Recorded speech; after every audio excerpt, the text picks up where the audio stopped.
That's what I love the most about traveling, meeting people and having my own assumptions confronted, my own assumptions derailed, so to speak. So I really want to be surprised and taken aback. I really want to go and have things that I've assumed to be true challenged. I'm also really interested in the music and the culture of the Ugandan people. One method that they've used in the past for storytelling is that they construct a drum circle. What I understood is that the drum is used as sort of this percussive, this thing that drives the storytelling. From what I've understood, this project that we're starting now with the Institute for Peace and Strategic Studies at Gulu University is the first really kind of academic project that CBAP is working on in that area. So I guess that the outcomes of our work there are going to be slightly different. It's not like we can say, well, yes, we plowed a field, yes, we put together a child-minding service for women who want to work outside of their homes. So it's going to be a bit different. What I would like to see as a result of this project is that these stories are told and people reconnect with their families through the telling of these stories, so that there's a reconciliation piece to this project. I was placed there as an intern because I have a background in oral history. I volunteered here at Concordia, and I also have a master's in history, so it seemed like a pretty good fit. So it was a bit of a difficult time to be at IPSS though. We were there in May and June, and all the students were either doing examinations or leaving for the summer.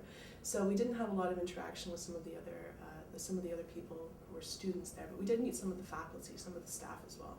We were given a couple of different ideas on projects we could work on while we were there. So I was with we were a group of 3 from Canada.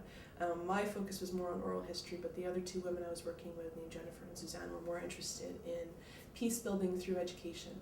So we devised a couple of different projects. Suzanne and Jennifer were interested in looking at how peace and the culture of peace is taught in primary and secondary schools. I was really interested in another project that they run called, it's called the Forgiveness Project. So they have 2 field researchers that are deployed.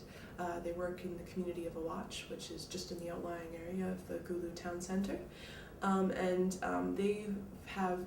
one point they had mobile units, so sort of vans, and they would go from village to village and talk to people about how they had felt the effect of forgiveness in their own lives. So whether they were the forgiving party or whether they were forgiven by somebody else.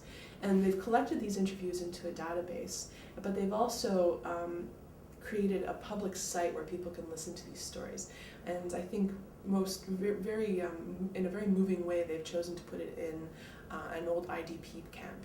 So there are 3 huts, 3 turkles that are kept from the IDP camp, and 2 are set up as sort of museum spaces. And the 3rd one, you can listen to recordings of people talking about how they'd been forgiven or how they'd forgiven somebody else. So I think I mentioned, there was one story where a woman talks about how she had to come to terms and forgive her stepfather for having infected her mother with HIV/AIDS. There was another story about a young man who went to university and found that his roommate in his dormitory was actually involved in his kidnapping to the LRA when he was a child. So just these incredible stories, but the story would always end with these people talking about how it was important for them to forgive this offense because that was how they could move forward with their own lives, and how it was important to them personally. And also collectively, how if you need to have this forgiveness for the culture to be able, for the community to be able to move on. So that was really moving to me. IPSS has a lot of different feelers into the community. They do a lot of community-based research. They work with lawyers. There's a legal aspect to it. They're working with people who are looking at the process of justice surrounding offenses during the war, land claims for displaced people, things like that. So IPSS has a lot of different fronts to it, but it's a great place.